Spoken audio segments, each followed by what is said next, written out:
Corona का डर आजकल इतना हो गया है कि आज किसी को नॉर्मल जुकाम, कफ या वायरल इंफेक्शन है तो उसे ये डर लगने लगता है कि कहीं उसे कोरोना तो नहीं है। देखिए, डर लगना भी चाहिए और इसकी जांच भी आपको करवानी चाहिए, लेकिन आपकी जानकारी के लिए मैं आपको बता दूं कि हर नॉर्मल जुकाम, कफ या वायरल इंफेक्शन कोरोना नहीं होता।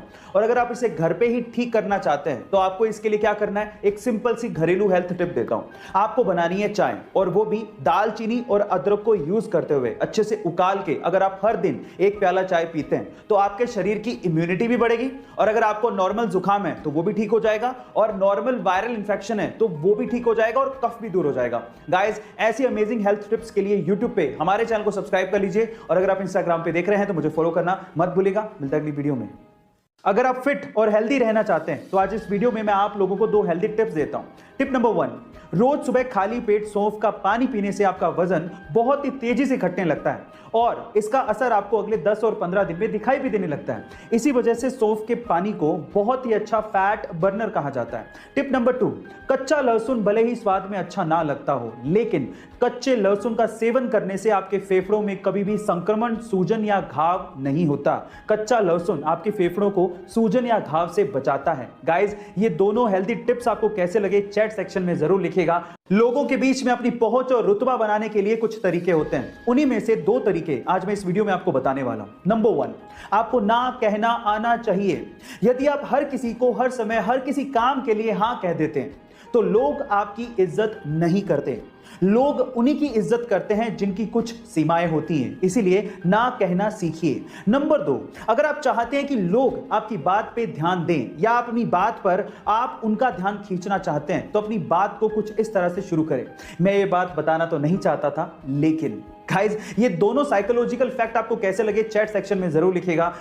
बचपन से ही म्यूजिक में इंटरेस्ट की वजह से शास्त्रीय संगीत की तालीम उसे तब से ही दी गई। 18 की उम्र में उसने फेम गुरुकुल नामक एक म्यूजिक कंपटीशन में पार्टिसिपेट किया, लेकिन इतनी मेहनत के बावजूद भी वो 6ठे स्थान पर ही रह गया। इसके बाद उसे समझ में आया कि म्यूजिक में उसे और डेप्थ की जरूरत है। अपने सर्वाइवल के लिए उसने मुंबई में कई म्यूजिक कंपोजर्स के अंडर काम किया। फाइनली अपनी मेहनत के चलते बॉलीवुड में उसे अपना पहला ब्रेक फिर मोहब्बत सॉन्ग से मिला। फिर मोहब्बत सॉन्ग तो सबकी जुबान पे चढ़ गया, लेकिन वो सिंगर अभी भी इतना फेमस नहीं हो पाया। लेकिन उसने हार नहीं मानी। फाइनली आशिकी 2 के तुम ही हो सॉन्ग के बाद वो रातों रात सुपरस्टार बन गया। क्योंकि तुम ही हो, अब तुम ही हो, जिंदगी अब तुम ही हो। गाइस, अब आप ये सोचिए कि अगर उस सिंगर ने कंपटीशन हारने के बाद हार मान ली होती तो क्या वो आज अरिजीत सिंह से द अरिजीत सिंह बन पाता? इसीलिए नेवर गिव अप। कोरोना की सिचुएशन में बहुत सारी वीडियोस और पिक्चर्स वायरल हो रही हैं, और उनमें से कुछ ऐसी वीडियोस और पिक्चर्स हैं जो कि दिल और दिमाग दोनों हिला देती हैं। कुछ ऐसी ही वीडियो उज्जैन से सामने आ रही है। कोरोना के सेकेंड वेव की वजह से मरीजों की संख्या एकदम से बढ़ गई है, और उसकी वजह से एम्बुलेंस से लेके ऑक्सीजन के सिलेंडर तक की कमी हो गई है।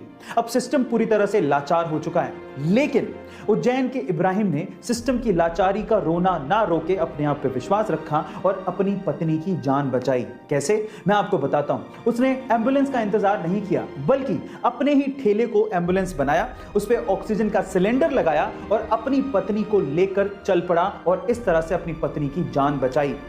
इब्राहिम का यह कहना है कि अगर थोड़ी सी भी देर हो जाती तो शायद वो अपनी पत्नी को नहीं बचा पाते। गाइस, इस इंसिडेंट के बारे में आपका क्या कहना है चैट सेक्शन में जरूर लिखिएगा।